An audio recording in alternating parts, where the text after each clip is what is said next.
araw pinaasa. Mama. 4 na letra pero damang-dama ko ang saya. San ba ako mag-uumpisa? Sige doon na lang sa mga panahong hindi pa ako marunong magsalita. Lumaki sa mundong to na ikaw ang unang nakilala. Unang salitang natutunan ko, Mama. Simula noon hanggang ngayon, ikaw yung taong sinusuportahan ako saan man ako maparot. Ikaw yung taong parating nagtatanggol sa akin sa mga nangaapi. Ikaw yung taong gustong-gusto kong makatabi. Ikaw yung taong parating nandyan. Ikaw yung taong parating masasandalan. Ikaw yung taong kakainin mo na lang, ibibigay mo pa. Ikaw yung taong sobrang bait, nakatawa pa kahit nilalait na ng iba. Sa madaling salita, hindi ko kaya pag wala ka. Nandyan ka parate kahit saan man ako lumaban na sayaw. Ikaw yung unang humihiyaw. Pag-enroll ko ng kolehiyo, ikaw pa rin yung kasama ko. Ma, pinagtatawanan na ako nila, pero sabi mo sa akin, huwag kang mag-alala. Kasi aalagaan pa rin kita kahit na malaki ka na. Sobrang sakit sa akin na malaman na may sakit ka. Nagalit ako sa'yo, pero magagalit pa ba ako sa'yo kung alam ko isa ito sa mga pamamaraan mo para hindi kami mag-alala sa'yo? Okay lang sana kung lagnat o sipon. Okay lang sana kung ganon. Oo, galit ako sa'yo. Kasi hindi mo agad sinabi. Di ba sa lahat ng bagay, tayo yung mag-partner? Nalaman ko na lang yung sakit mo, isa na palang cancer. Sobrang sakit sa akin na malaman yun. Pero masaya pa rin ako hanggang ngayon.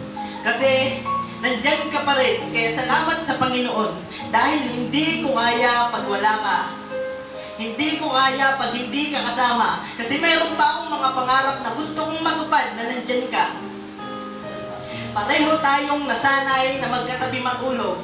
Pero ngayon, alam ko na gusto mo pa akong makatabi. Pero ako, ayaw ko na kasi. Ayaw kong nakikita kang nahihirapan. Ayaw kong nakikita kang nasasaktan. Kahit minsan, sinasabi mo na nahihirapan ka na. Susuko na ako. Ayaw ko na. Pero hindi ko pinapakita sa iyo na ako'y apektado. Pero sa oras na pagtalikod mo, umiiyak ako sa kwarto. Alam kong nahihirapan ka na. Sino ba naman kasi ang hindi mahihirapan sa sitwasyong hindi ka makakain ng maayos, hindi ka makainom ng tubig ng maayos, hindi ka makalunok ng maayos? Kailangan dahan-dahan para hindi ka mabulunan. Siguro kung walang sakit na yan, walang taong nahihirapan, walang pamilyang nag-iiyakan. Alam ko, nagulat kayo. Kasi sa masayang imahe, kasi sa imaheng masaya, ganun din kasakit yung loob ko kapag nakikita kong nahihirapan siya.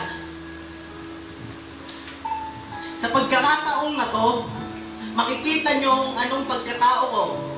Kapag wala ako sa loob ng kwadradong to, puro ba ako patawa? Pinapakita ko lang yun para kahit papano mawala ang problema. Kasi alam ko, sa mundong to, lahat ng tao may katapusan. Lahat ng buhay may hangganan.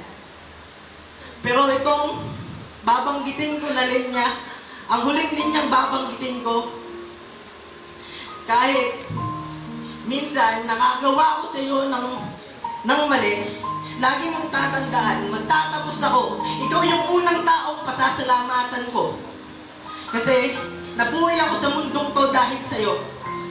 Kaya bago kong tapusin yung tulang to, hindi ko pinagsisisihan naging ikaw yung mama ko. Ayan po mga kalingap, isang maluwalas na umaga sa ating lahat. Ayan, mag-adobo po tayo ngayon ng manok. Ayan, samahan niyo po mga kalingap. Pero bago yan, salamat muna syempre sama ng kalingap, Kuya Bal Santos Matubang, Ate Edna Vlog at kalingap po. Ayan.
Kalingap.